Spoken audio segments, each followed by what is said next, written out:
Hello all. इस lecture में हम एक जनरल एंट्री करेंगे और वो जनरल एंट्री है सोल्ड गुड्स ऑफ 35,000, जिसमें कि आपने 20,000 रुपये कैश में रिसीव किया है और 15,000 का चेक दिया है जिसने खरीदा है उसने।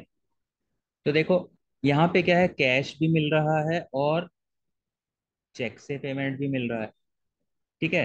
तो अब ये देखो, अगर ये सारा का सारा कैश होता, ठीक है, सारा का सारा 35,000 कैश होता, तो आप क्या एंट्री करते अगर ये कैश होता? If all cash.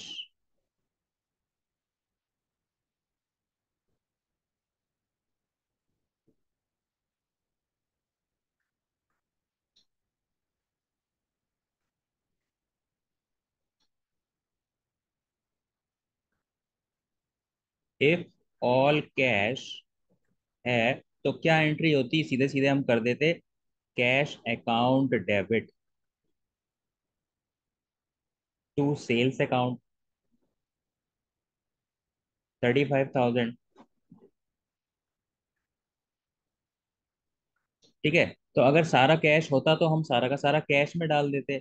और अगर ये सारा का सारा जो आपने बेचा है सामान, इसका अगर आपको चेक मिला है, ठीक है, तो अगर चेक मिलता है तो दो सिनेरियो होते हैं। इफ चेक रिसीव्ड, तो जब चेक मिलता है तो दो केसेस होते हैं। या तो आपने चेक को सेम डे डाल दिया है,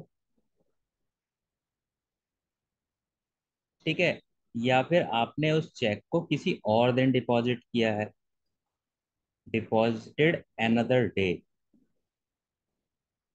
तो जब सेम डे डाल दिया है तो सीधे के सीधे आपका बैंक में पैसा चला गया, तो आपने क्या डायरेक्ट एंट्री कर दी, कैश की जगह आपका बैंक में पैसा आ गया। Bank account debit to sales account. ठीक है, तो ये आपकी 35,000 की एंट्री हो गई। और अगर किसी और दिन आपने चेक को डाला है तो दो एंट्रीज होती हैं, जब चेक मिलता है और जब उस चेक को हम बैंक में डालते हैं।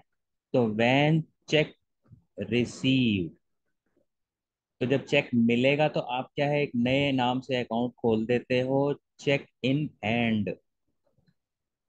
तो चेक इन हैंड को आपने डेबिट कर दिया और आपने सेल्स को क्रेडिट कर दिया 35,000 से। और जब उस चेक को आपने बैंक में डाला, तो अब क्योंकि जब चेक मिला था तो आपने चेक इन हैंड में डाला था, तो अब जब बैंक में डालोगे तो कहाँ से डालोगे? उसे चेक इन हैंड से डालोगे, यानी कि bank account debit to cheque in hand account.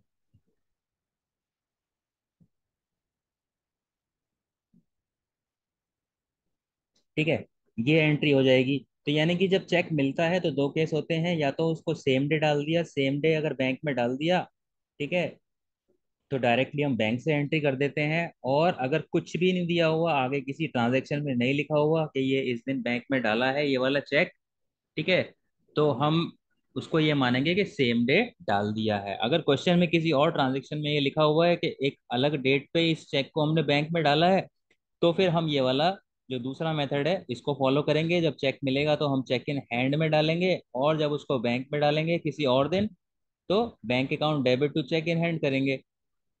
ठीक है। लेकिन ये जो क्वेश्चन है, इस क्वेश्चन में क्या है, कैश तो 20,000 रुपये मिला है, चेक मिला है 15,000 का। अब इस चेक को मैं क्या मानूं, उसी दिन सेम डे डाला है या किसी और दिन डाला है? तो कोई इंफॉर्मेशन नहीं है, तो इस चेक को मैं मानूंगा deposited same day.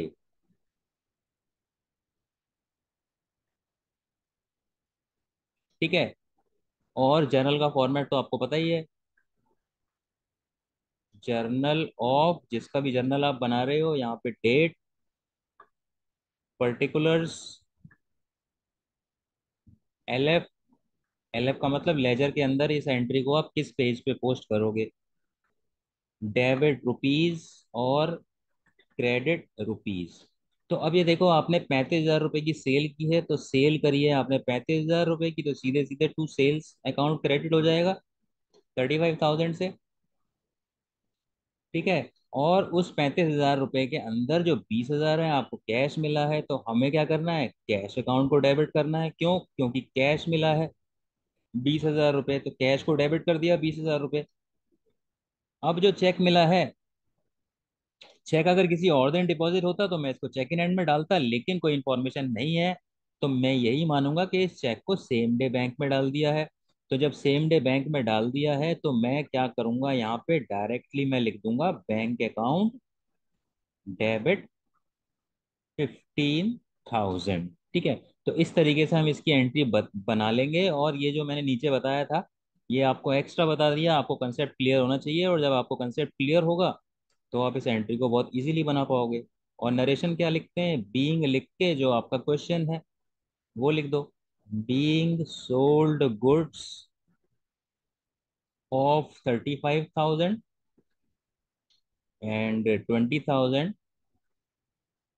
In cash and 15,000 in cheque. थोड़ा सा इसको क्वेश्चन को शॉर्ट करके आप बना के नरेशन लिख दो। तो ये जो एंट्री है इसकी ट्रांजैक्शन हम इस तरीके से करेंगे। तो यहाँ पे चेक मिला है तो आपको क्लियर होना चाहिए कि जब चेक मिलता है तो हम एंट्री क्या करते हैं। तो उसके दो केसेस होते हैं, अगर चेक को आपने सेम डे डाल दिया है बैंक में, या फिर किसी और दिन डाला है, और यहाँ पे कोई और इन्फॉर्मेशन नहीं है। ठीक है। तो जब क्वेश्चन होता है उसमें 6-7 ट्रांजेक्शन होती हैं, तो अगर ऐसी कोई ट्रांजेक्शन है, इस ट्रांजेक्शन के आगे हम ट्रांजेक्शन चेक करते हैं, किसी और ट्रांजेक्शन में अगर लिखा हुआ है कि वो जो चेक मिला था 15,000 रुपये का वो बैंक में डाला है, तो वो क्लियर हो जाता है कि वो किसी और दिन बैंक में डाला गया है। लेकिन अगर आगे क्वेश्चन के अंदर कोई इन्फॉर्मेशन नहीं है, तो हम यही मानेंगे कि जो चेक मिला है वो सेम डे बैंक में डाला है।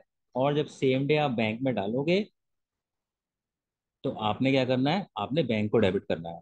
ठीक है। तो यहाँ पे समझने वाली बात इस ट्रांजेक्शन के अंदर यही थी। So that is it for this lecture. Thank you.